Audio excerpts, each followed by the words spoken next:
Hello, Cats and Kittens. Oriwa Jose Yonoshko, and welcome back to the Crisis Corner. Today we're in the Creative Corner, and I'm going to give my impressions on a series that I've been following for the last 3 seasons that I'm a bit disappointed with. I don't like knocking people's work because it's hard to, create anything, maintain anything. They've been doing this for 3 seasons, so they must be doing something right. But HBO's Titans. It's a show that I'm not particularly satisfied with, but I have to say that that's based on my prior knowledge of the content, which goes back to the comics, Teen Titans, Titans, going back to Wolfman and Perez, uh, you could do Devin Grayson's Titans, Jeff Johns' Titans, even Peter David's The Young Justice, which is basically an offshoot of Teen Titans or reimagining of Teen Titans. And whichever, Dan Jurgens had a run. Oh, the Titans, the cartoon, not Titans Go. I don't do Titans Go, but Teen Titans. Um, the Titans is presented to us by HBO. To me, is not uh, what I think of when I think of Titans. And first of all, and it would be a fair criticism to say that this is a reimagining, so the expectations from the comics could be subverted for this reimagining. And that's true. But it's also fair to say that since you're mining um, known content to create a product, expectations do have to be considered because you wouldn't mind that product if it wasn't popular and you expected to make money off of it. So to subvert expectations from that popular product is a disservice. I'm not saying you have to go straight fan service, but you have to give some credence to the expectations that people would have of the product that you're making because it's based on an existing IP, which people are going to have expectations for. To subvert those expectations, yeah, you might make yourself feel better, but in the end, your goal is to have a franchise, which is everybody's goal nowadays. All they want is a franchise. Well, if you're going to have that franchise, you better get the normies on board. So you better have a product that the normies enjoy so you can blow off the comic book fans. But if the normies don't buy what you're selling, then good luck. You know what I mean? So all I'm saying is that my expectations as a fan of Titans are valid. Now, all I have to do is change the channel and I'm good. So there's that. I'm just speaking on the differences between the product that's presented and what I know it to be. So there's that. Okay. The problems that I have with the series of this, it starts with Batman, okay, who's not even really a part of the series, so to speak, but he is a direct influence on characters in the series, specifically Dick Grayson and Jason Todd. Okay, the first season, the way Dick presents Batman, Bruce Wayne, I mean, with the F Batman and all of that stuff, and to me, that suggests a character who is eminently brutal, vicious to the point of being a villain himself. Now, it's fair to say that Batman lives in a dark, brutal world, but he's not the Punisher.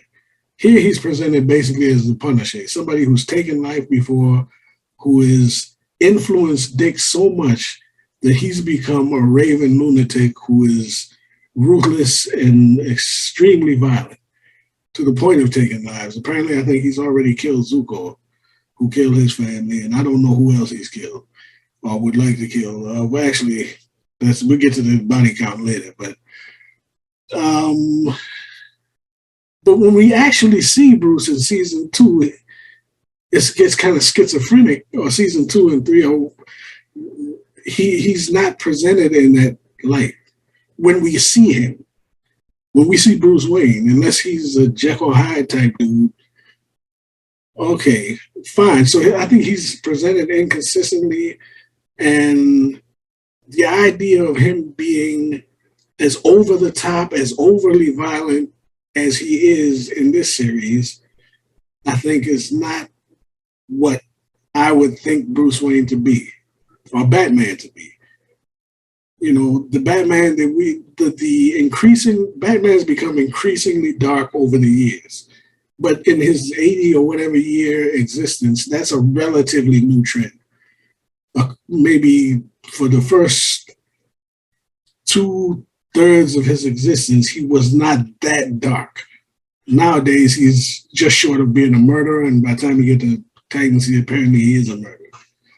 But I don't really, I got problems with that because it actually suggests a character who is not in any way as virtuous as he should be.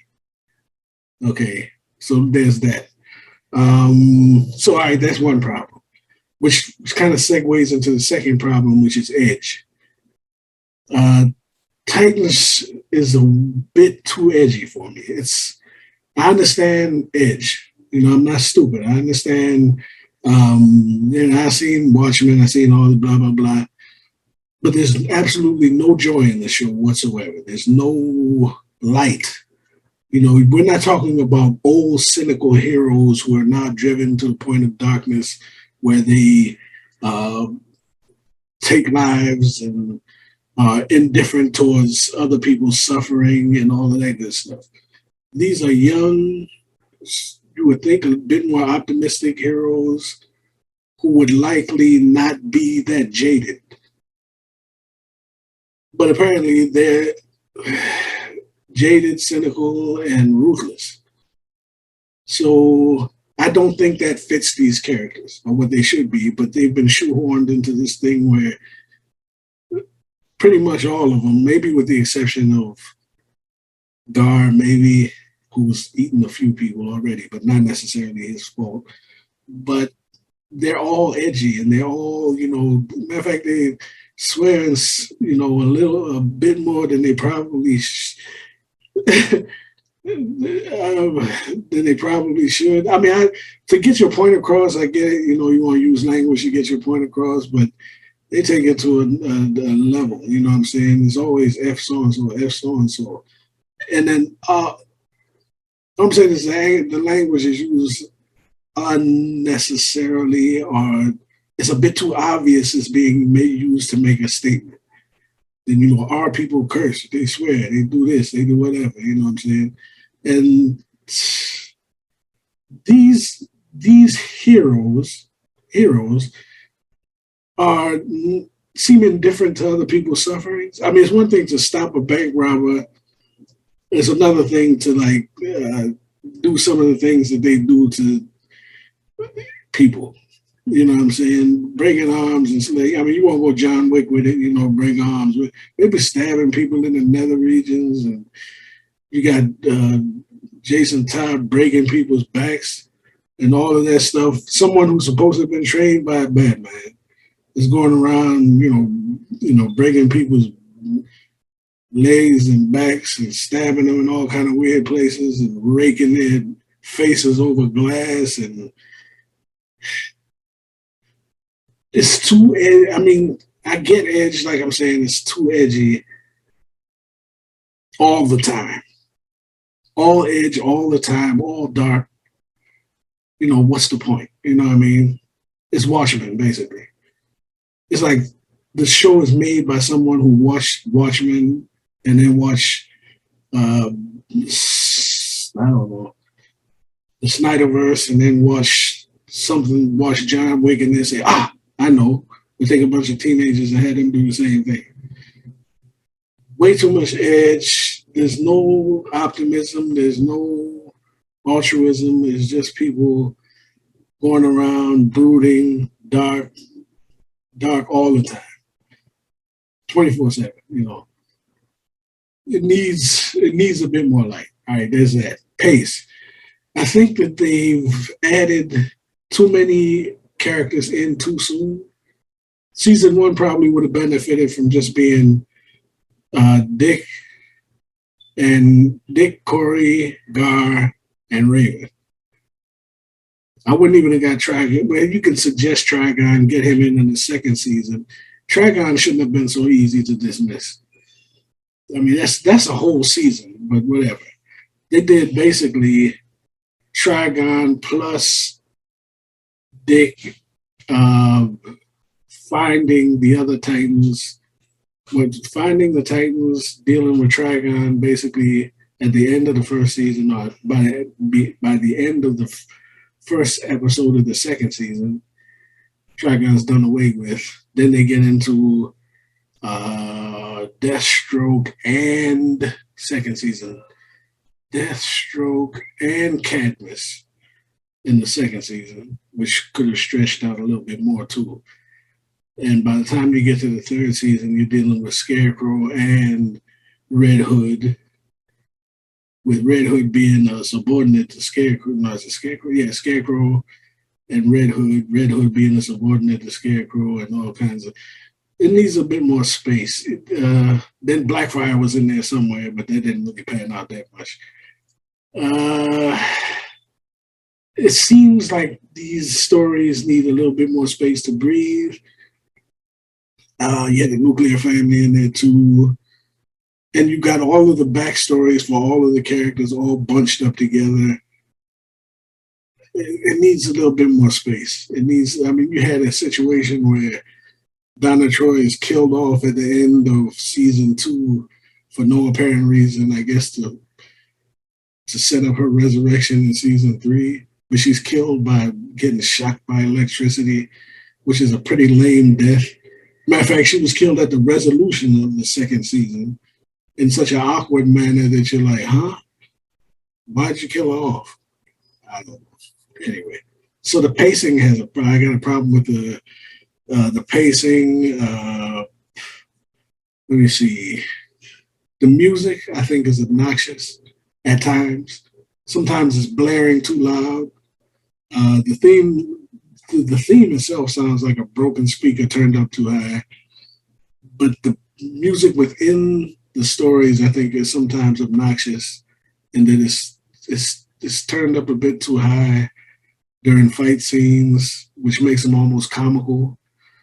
I think some of the editing is weird. I can't really explain. I'll attach a breakdown of the editing.